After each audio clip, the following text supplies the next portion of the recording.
Hurricane Milton is barreling towards the United States, with the storm set to make landfall in Florida Thursday morning, Singapore, Hong Kong time. Weather experts warn it could be one of the most destructive storms ever to hit the Gulf Coast of Florida. Landfall is projected just south of the city of Tampa, an area with a population of more than 3 million people. Milton is forecast to lose some strength as it makes landfall, hitting the area as a high-end Category 3 or a low-end Category 4 hurricane.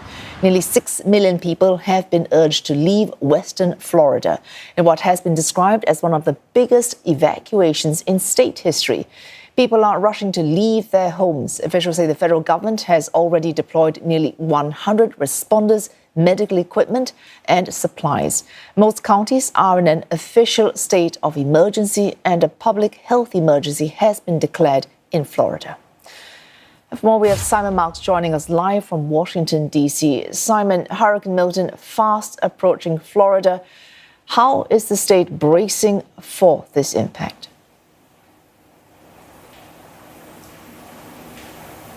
Well, I mean, it's an unprecedented response by officials in Florida and officials here in Washington, D.C. President Biden burning up the phone lines late into the night and again early this morning there at the White House. The president very aware of the potent political impact on past American presidents of hurricane responses that haven't gone as well as the White House had hoped. And that's one of the reasons why he decided to stay here and scrap a planned visit to Germany, where he was due to hold meetings with European leaders about the situation in Ukraine. In Florida itself, hundreds of thousands of people on the move. Interstate 95 that connects Florida with the rest of the Northeast corridor here, absolutely jammed with cars and other vehicles leaving the state. Some people, of course, choosing to stay, although local authorities are urging them to get out. There will be some emergency services that remain on the scene. The largest hospital system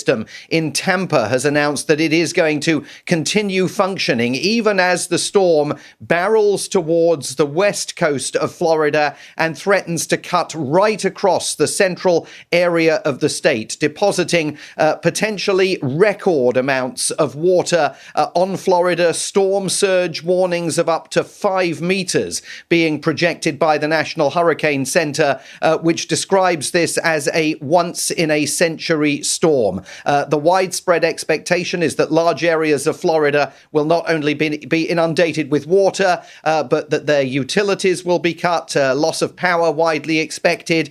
Communications infrastructure, of course, is also expected to be hit. And now everyone, both in Florida and here in Washington, D.C., can only watch and wait for Milton to make landfall.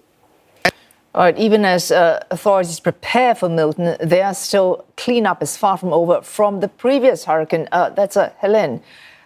Now, given that storms of this kind of magnitude might be more frequent in the future, how are authorities in Florida and the larger United States dealing with natural disasters such as these?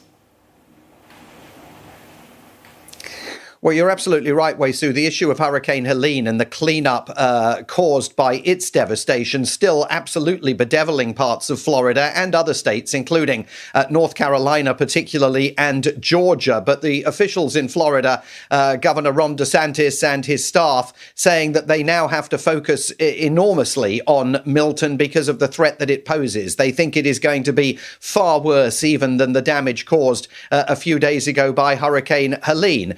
Climatologists, meteorologists all say that this is further evidence of climate change, that the country is now witnessing ever increasingly powerful storms that can cause devastation, not just to coastal areas, but as we saw with Helene, to inland areas as well. There is, of course, politics behind all of this, a presidential election campaign, Florida, an absolutely crucial state in that race. And so Governor DeSantis has found himself in a bit of a spat with Vice President Kamala Harris after she suggested that he had refused to take her telephone calls, and he said that she's playing politics with the storm and he doesn't have time for games right now. So that just gives you a sense of the political stakes, but everybody's focus at the moment is more on the human stakes, because there is tremendous anxiety now about the damage this Category 5 storm, moving slowly as it has been, gathering strength for days, visible from space,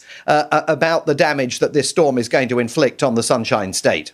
Oh, thanks. That's Simon Marks reporting live from Washington, D.C. about the potential human stakes of this looming storm.